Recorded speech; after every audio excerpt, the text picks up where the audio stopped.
Tänane vlogi tuleb siit Pärnumaalt, et vaadata üle, millises kasvufaasis on rapsipõllud, viskame pilgu peale talinisupõllule ja teeme kokkuvõtte meie hooaja põldudest.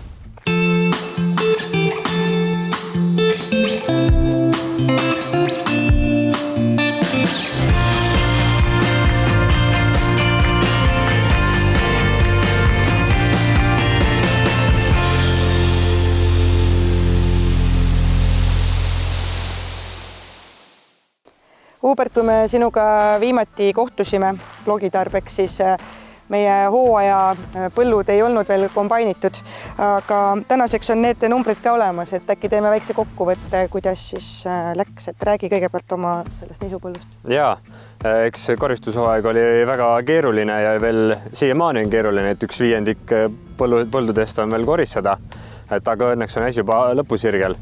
Too hooaja nisupõld andis keskmiseks saagiks siis 7,5 tonni märga, et peaks just rõhutama märga, sest et niiskus oli 25% ja see nii-öelda lõplik kuivsaak oli siis kuskil 6,5 tonni, mis see aasta kohta ütleks, et on täiesti selline, pigem on hästi, et kuidas sul rapsiga seal hooaja põllus läks? Meil läks Martiniga hooaja rapsipõllul niimoodi, et põllu keskmine tuli enam-vähem 3,5 tonni hektarilt, millega tegelikult võib ka igati rahul olla, et kui nüüd need kulutused kõik sinna juurde panna, millest me oleme ka varasemalt juba rääkinud, siis kui võtta nüüd kokostuhinda hetkel olevat, siis võiks arvata, et tuleb selline 400–500 eurot ikkagi hektari pealt puhtalt taskusse juurde, et igati korralik ja hea tulemus. Jah, eks kindlasti lootused ja ootused olid kõrgemad,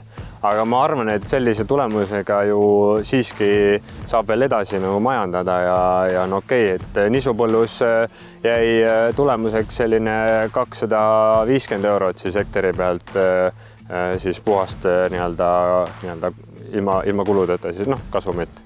Et ma arvan ka, et täiesti oli okei, et arvestades siis võtta näiteks meie poole pealt seda taimekaitse arvestust rohkem, siis taimekaitse kuludest kuskil 50% oli puhtalt juba fungitsiidi peale kulus, et kindlasti see aasta väga palju see fungitsiid oli määrav, just palju jäi nii-öelda siis seda kaitset just juunikuusse, kus tuli väga palju sademeid ja pähik oli ju väljas, on ju. Ja võib-olla, et sellel aastal absoluutselt fungitsiid oli igas kultuuris omal kohal, sest olidki ülimalt märjad olud, aga ma arvan, et nisu poole pealt veel enam, eks ju, me näeme seda fungitsiidi tähtsust sellisel aastal veel nagu megalt. Ilmselgelt see aasta ikkagi pähiku kaitse ikkagi andis väga palju juurde, et fusarioosi oli palju erinevaid fusaariumi liike, et jah, see väike kulu seal T3 juurde teha, ma ise nägin, kuidas osadel põldudel, kus ma tegin, ikkagi mahukaaluga nii suurt probleemi ei olnud, et vaadates sellele aastale natuke tagasi, et kuhu taha jäid siis tulemused, siis tegelikult ikkagi see ilm mängis nii palju rolli, et ma näen oma piirkonnas siin Lääne-Eesti pool, kus meie mullastik on muidugi teistsugune, kui on Jõgevamaal, Viljandimaal, Lõuna-Eestis, kus alati tulevadki paremad tulemused, sest loodus on nii sättinud, eks ju, et meil tulevad see aasta siinpool vägagi korralikud tulemused, sest see liigniiskus, mis tekkis, meil ei tekitanud siis nii palju probleeme, liikus paremini läbi pinnase ja saagikused ja ka mahukaalud tulid selle võrra siin natuke paremad, et need on need tähelepanekud. No tore, et siis sellega saime selle hooajapõllud saime kokku võetud, aga lähme vaatame, mis siis rapsis ja nisus toimub. Meil siin Pärnumaal on väga levinud kasvatada Clearfield tehnoloogia talirapsi ja see siin on ka Clearfield põld. Sordiks on meie uus INV 2066 ja põld on külvatud 13. augustil. Siia on ära pritsitud Glamox 1. septembril ja nüüd 2 päeva tagasi on ära pritsitud ka kasuregulaator Caarux normiga 1 liiter hektarile. Aga muidugi kõik rapsipõllud ei ole täna juba sellises kasvufaasis. Et hiljem külvatud rapsidel võib täiesti vabalt täna olla veel Glamoxi pritsimise aeg ja muidugi kasvuregulaatorite pritsimised on praegu väga aktuaalsed. Rääkides sügisesest herbitsiidist Glamox, siis tasub siinjuures meeles pidada, et Glamox tõrjub ise ka teraviljavarist. Kui teie põld on külvatud teravilja järgi ja varise surve on ikka väga suur, siis teadke, et võite paagisegusse lisada graminitsiidi.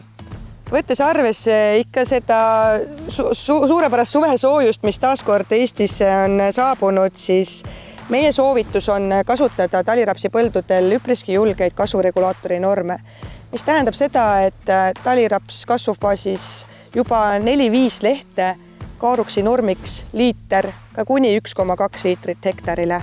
Kasvuregulaatorite poole pealt me muidugi ei tea, mis see sügis täpselt teeb ja kui pikalt ta soe on, siis teiseks regulaatori ringiks on meie soovitus alati olnud Juventus, mille norm tuleb siis paika pannagi vastavalt taimikule ja eesootavale ilmaprognoosile.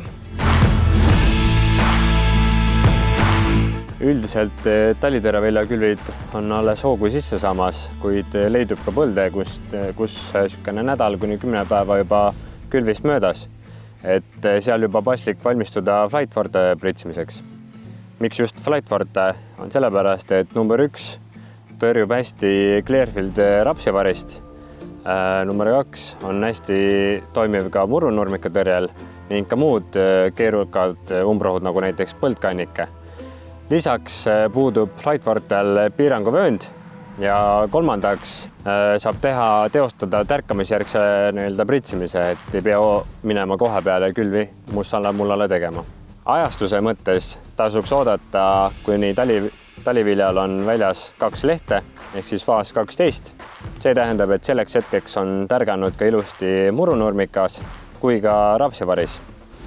Norm võiks jääda 2 liitrit kuni 2,5 liitrit hektarile. Täisnormi kasutada siis, kui on just tugev murunurmika ja näiteks rukikasteheina surve. Lisaks pole segupartnerite osas piiranguid, nii kui tegemist on kontaktsete kui ka muude mulla herbitsiididega. Omalt poolt soovin teile südamele panna, et leidke kiire külvi kõrvalt aega ka põlde seirata. Ja kui tekib tunne, et endal nõu otsas ja soovite kellegiga arutada, siis kutsuge meid külla. BASF. We create chemistry.